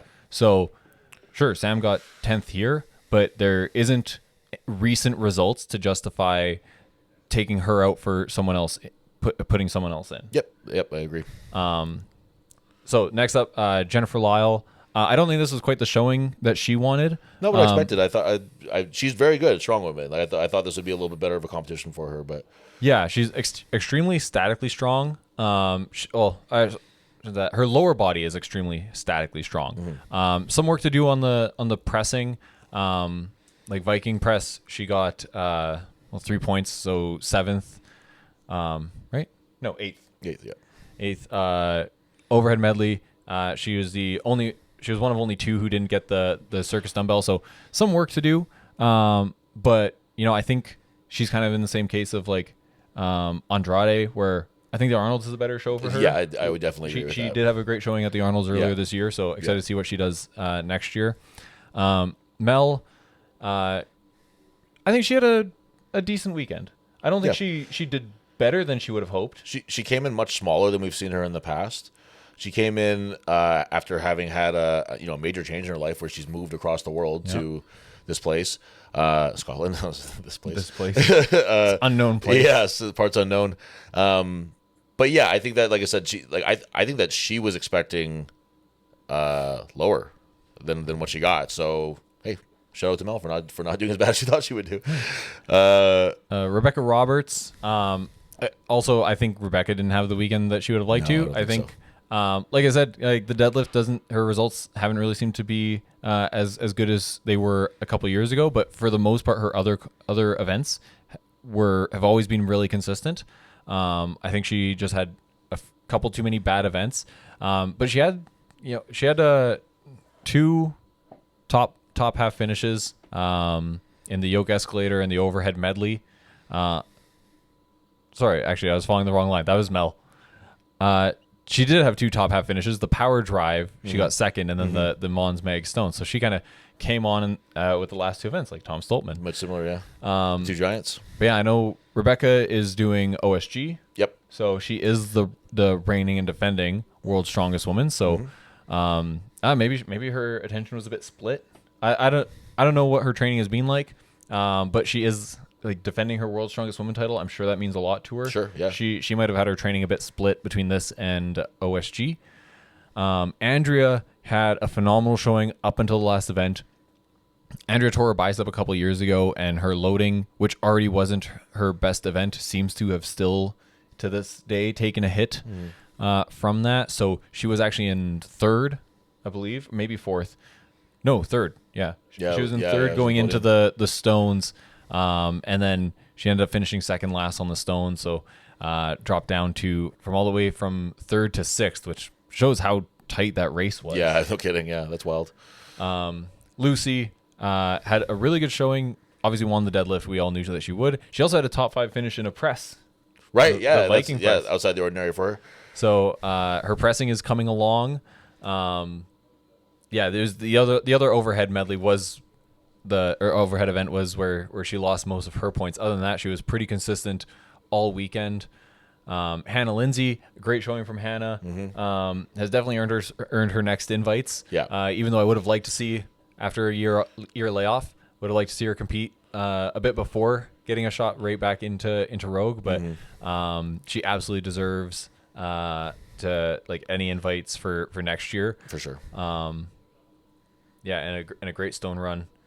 And yeah, she was also super consistent. She only had one finish outside of the top 5. And she looked like Sam Sulek too. Yeah, Her hair- even down to the plaid. Well, it was just her fashion choices, her haircut, and she's also insanely jacked right now. Sam Sulek is. I wish I looked like Sam Sulek. I don't. He is insanely jacked. She's super jacked.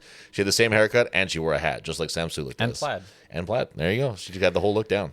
Angelica Jardine finished in 3rd, which I think is a great result for Angelica. Yeah, especially with this competition specifically. This is not like her bread and butter events. A lot of these. Yeah, I think like honestly, between like Olga and Angelica, both of them, like I don't think either one of them can really say that they'd be disappointed losing to the other. So, yeah, I think they're really in contention for that number 2 in the world behind Inez right now. But they kept it close. Olga ended up 4.5 points ahead, and with like Angelica, it was basically just the yoke escalator that was the difference. That was the only like Angelica. She had a 4th place finish, 2nd, then she had a 10th place finish, then 4th, 5th, 2nd. So only the one finish outside of the top 5, but it was like a big drop. Yeah, it was significant. So even mid pack, if she gets 6th there, she gets 5. No, yeah, if she gets 6th, she gets 5 points, and that would put her into 2nd. Right. So she only needs one mid pack finish. Yep. Yeah, it would have been a huge change. And then we already talked about Olga and Inez came in 2nd and 1st. Kind of talked about them with every recap because they just both had phenomenal showings. Olga with her consistency, never being able to be counted out of an event. And then Inez with just she only took a hit on the deadlift, and then it was just domination from there. After the deadlift, she had a 1st, a 3rd, a 1st, a 1st, a 3rd. That's crazy. I mean, she's called the Dominator for a reason, right? That's truly what she is. It's not just a nickname. It's what she does in competitions. What's her time right now, Jian? An hour 30. Oh my goodness. Okay, we'll get to the men quickly here then. Congratulations, Inez. Congratulations to Inez, though. We don't want to skip past that. Friend of the show, friend of Jian, and Manitoba competitors. Keep your eyes open. So for 9th for the men, Patty Haynes. Just what I said before was that like this is a list of killers here. Like these guys are an unbelievable list of monsters on here. So it's hard to pick a guy on this list that he should have finished ahead of in this specific competition. There was in a Giants Live style competition, I think he beats a lot of these guys, but in this one, it's just a different depth. It's a different depth of talent and competition, and I think that he is definitely not destined to stay at the bottom forever. But this is kind of where I had him in this competition. I mean, he seems to still be improving, like competition to competition. Yeah. And he competes a lot. Yeah. So like that's true. That's also very impressive. Yeah. In 8th place, Rain O'Neill, who I think that if nothing else, this makes a really interesting case for how different the Big Four are, how different the requirements are to do well, how much it can change. Where once you enter into that world of the Big Four, when he was doing World's Strongest Man, he was probably hyper focused on World's Strongest Man, and that was the thing that he was training for. And now that there's all these other opportunities for him and stuff, maybe he's not able to hyper focus on that thing the same way, and we'll have to figure out ways to excel with his different schedule. Yeah, and like I think you also hear it, or I forget how long the streak goes back, but like Laws has talked about. The winner of World's Strongest Man does not win their next competition. Right. Which this isn't his first competition after. He did a couple SCL shows, which he did win actually. Right. But it's his first show. Like SCL is a getting more attention as they should as a league for it's a high caliber competition talents and but this is his first major competition. And he did struggle a little bit. He also apparently had the electrical company that he is part owner for had like a huge contract that they signed. So he had a lot of business going on around the same time as Smo, which was one of his reasons for pulling out. And I haven't seen Reno post about it anywhere.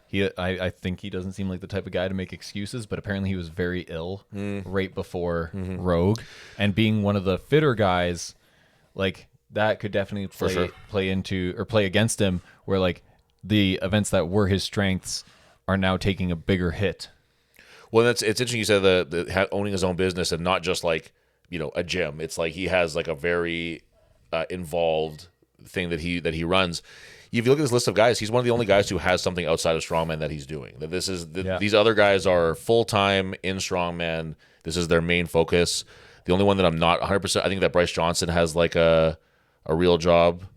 So actually, they might have real jobs, but strongman seems to be their primary focus. Where Ray O'Neill has no problem saying that like this is not his primary focus, and he has other things going on that are equally or more important to him. I think my other takeaway for Reno, just a quick one, is we're still seeing how new he is. To strongman. Yeah. He was playing professional rugby in 2020. Right. Yeah. So to go from that to, and we've seen other people with huge rise or rapid rise, I should say, like Mitch Hooper, who, you know, he was powerlifting and bodybuilding before, but only doing strongman for, I think, 3 years at his first World's Strongest Man. But what we've seen with both Hooper and now Reno is there are holes in the game. Yeah. You know, Hooper plugged the holes. So I think what will be really interesting to see over the next few major competitions is, does Reno plug the holes as well as Hooper does? Yep. Because I think that if he's able to, I think we could just see him be like on that level. Yeah. I mean, he's an athlete's athlete, obviously. You said like pro rugby player. He has the background. I'm sure he's attention to detail oriented guy. He can probably fix those problems if he needs to. Yeah. So I think a lot of what we're seeing with Reno is maybe a bit due to the illness, maybe a bit due to other life circumstances. But I think mostly what we're seeing is that he has some holes, but it'll just be interesting to see if he can plug them. Yep. Austin Andrade did make a ton of noise in this one, but kind of, I wouldn't have expected a ton more from him on this one. It's just not his kind of competition. Austin Andrade is exceedingly strong. He's super, super strong. And this a Smo, an Arnold, those are where he's going to shine. This one and World's Strongest Man are not the ones where he's going to necessarily have the best results. Any specific thoughts on Austin for this one? No, I think he kind of performed like we would expect. Like the deadlift was his best event, which you pretty much expect. Maybe the Viking press. Yeah, doing a bit better. Yeah, I could have seen that. But I mean, he's a good presser. He's not amazing, so I don't think he's not like up with like Trey and Lucas for the log world record. You know, but yeah, I could see him gaining 2 or 3 more points on each of the pressing events, maybe. Other than that, like I don't really see anywhere where I was like, I really expected him to do better. Yeah. Maybe stones, but because if it was a heavier stone run, I think he would have done better. Right. But a light, faster stone run, I think that's kind of where he sits.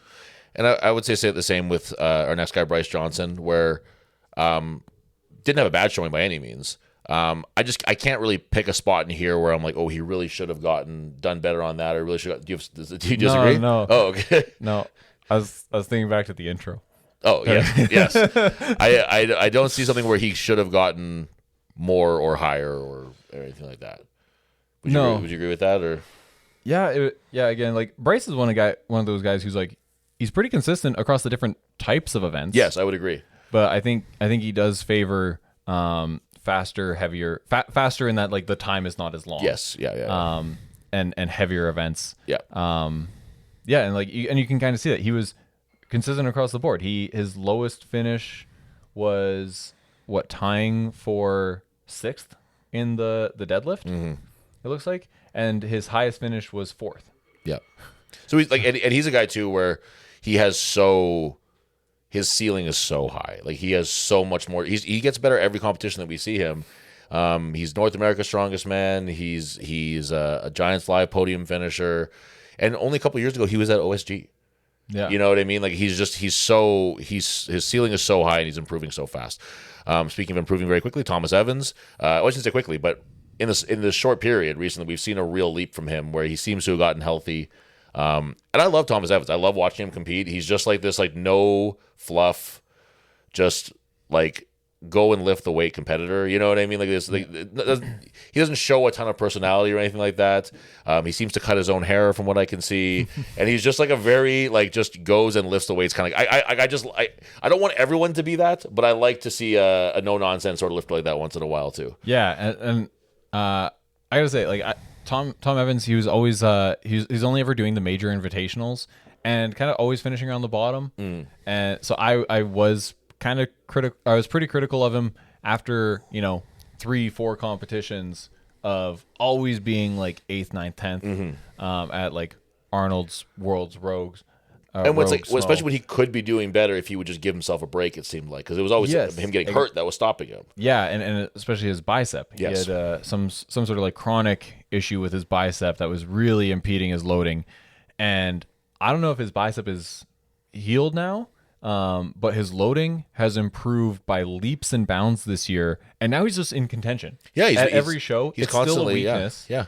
Like he was the male Andrea Thompson Yeah. at this show. Yeah. You know, right in contention for the podium until the stone event. So the loading is still where he's dropping points, but not nearly to the same degree that he was before. No. And it's great to see because now, like, I'm expecting next year that loading is just going to get better again. Yeah. And I think he's going to be a real threat. Yeah, I would agree with that. Finishing right above him was Lucas Hatton. Super tight race to see who was going to get that last podium spot. Lucas Hatton is a Manitoba favorite, having come here and done a nice little seminar for us. So we would have loved to have seen him in that spot. They had some changes in the time for the stones. They had some recalculations, for lack of a better word, to figure out the times, and that was enough to slip him out of that spot, unfortunately. An interesting thing too was that you'll notice that I'm sure you noticed this, with 9 competitors, first place still got 10 points. Yeah. Which was a choice that they made for some reason. I'm not sure why. So if you zeroed an event, you really ate shit on that because you lost that one more point than to the next guy that you should have. Didn't affect a whole lot, but it is an interesting thing. I mean, what was the only zero was Patty on the overhead. Yeah. So it was like that's not gonna it wouldn't have changed anything, but it is an interesting way of doing it, which I don't really understand. Another sort of just interesting rogue choice that they make, but whatever. And on the podium, Scotland's own Tom Stoltman. About Lucas. So like I think again, like not the weekend that Lucas would have wanted. Yeah. But I think he wanted to win. I think that he saw a victory on this one for him. Yeah. I don't think he expected to, but I think like I agree. I think he saw that there was a path there. But ultimately, like I think what limited his placing there is incredibly obvious to him. He like it just came down to his conditioning, recovery from during an event, or conditioning during an event, recovery between events. And I think we're gonna see him put a lot of work towards that. I think so too.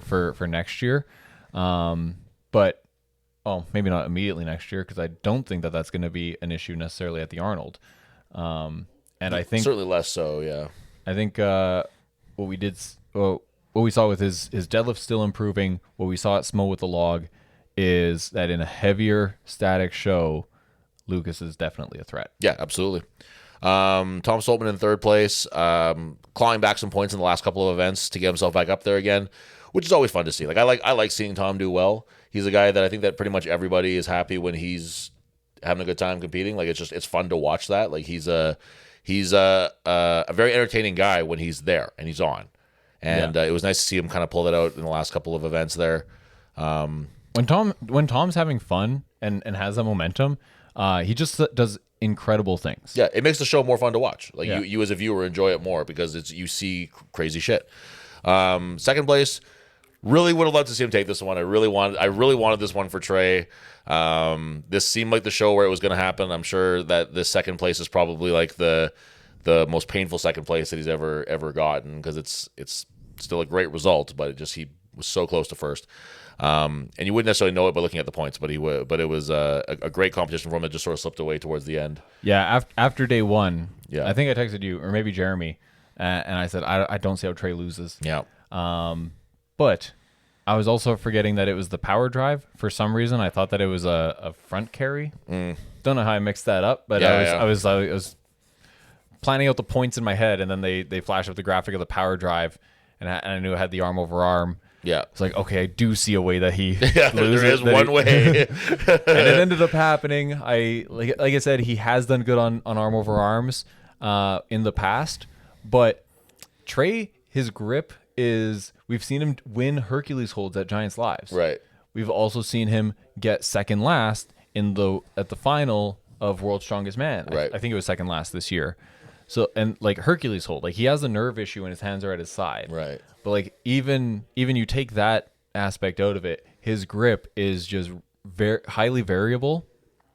So I was hoping that he would still have a good day on it. Yeah. It didn't happen. No. And that's really what took him out. Obviously he didn't do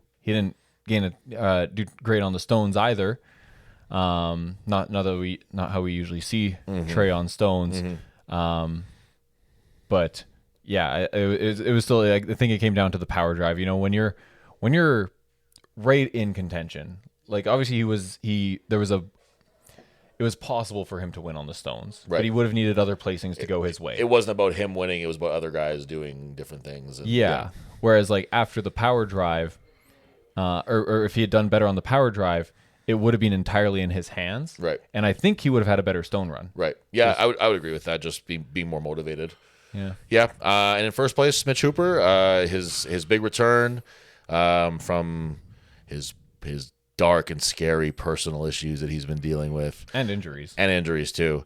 In all honesty, it's nice to see him back in full form. I want to see, I don't care for Mitch Hooper as a competitor, but I want to see guys beat him, when he's ready to compete. At his best. Yeah, it's not fun to see guys who aren't who we saw him at that Giants live and he just wasn't there, and that's not fun to watch as for anybody. I don't want to see some tortured soul out on the field of play not competing at his best, and then someone that I like beating him at that point. That's not fun.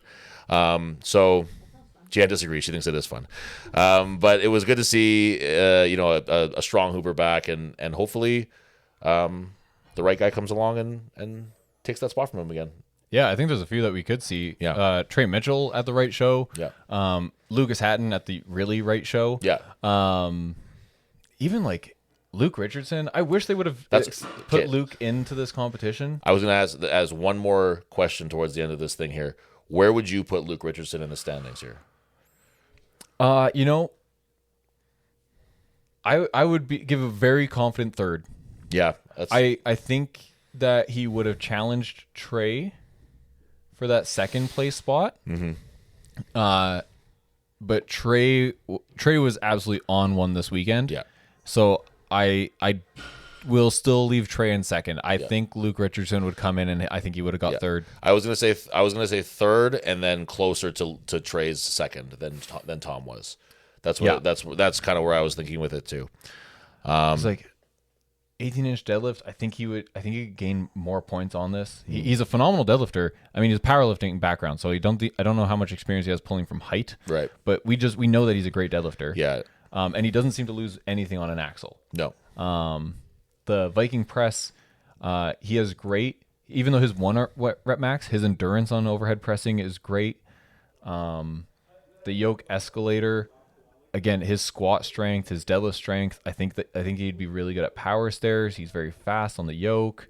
He's a smaller guy, generally better conditioned. I think he would have been one of the few to finish it. Overhead medley, I think, would probably be his worst. Yeah, event. yeah. But again, probably like a mid pack, like 5 or 6 points on the overhead medley. Power drive is a bit of a toss up. I think he does well on that one. He has like powerlifting background. You have to hold on to your deadlifts. Like I don't remember seeing him in a grip event on its own. So but having to hold on to your deadlifts, I think his grip would be pretty decent for the arm over arm. So again, I'll probably say like maybe not quite as bad as the overhead medley, but instead of like 5, 6, maybe 6, 7 points. And then he's super fast on stone runs. Yeah. So I really don't see him getting any lower than third. Yeah, I would be right there with you on that one. Jian, did we hit 2 hours? We can keep talking. Yeah, we have. I could do this all day, but all right. Well, let's call it there. I'm definitely postponing my workout until tomorrow. Yeah. Thank you to everybody. I know this was a long one, but I really do appreciate when you sit with me, Thrones, because it's you have an insight that not a lot of people have. You pay attention in a way that not a lot of people do. So thank you. Thanks for sitting with me and chatting about this. I hope that everybody actually learned something too, because I get a lot when I sit and talk with Thrones about this kind of stuff, and things that I think I know get challenged in a way with Thrones that I always really appreciate.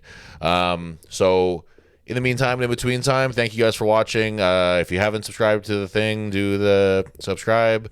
Follow Thrones at Michael.Thrones on Instagram. He's always posting his training stuff on there. It's fun to watch. Follow at Strong Manitoba, where we're going to be announcing our first competition of the season coming up with a world level competitor coming to ref it for us. We're very, very excited about that. We've also got the next month after that, so we've got a world level person. I won't get too much into that one yet. I want to be a little more of a surprise. Coming up and doing a seminar I just got to figure out the details on that one before I really announce it. And then following that, Wait, as an athlete or a coach, world level? Isn't that's the big question, isn't it? Wouldn't you like to know? Yeah, it's a very exciting mystery now. But we've already booked 2 of our competitions for this next season, and so it's already we're already getting back into the swing of things, ladies and gentlemen. So. Referee as well. And we booked a very special referee for one of them. So stay tuned to the Strong Manitoba page. Stay tuned to us here. And Check out the records. check out the records, too. Thrones worked really hard on those, so make sure you guys go have a look. Well, and to make sure that they're accurate. If Nope, just to humor Thrones. That's the only reason I want you to go look at it. if there's anything we missed, I'll make the form tomorrow, so it should be posted before the podcast gets posted. Beautiful. Okay. Thanks for watching, guys. Appreciate it. See you later.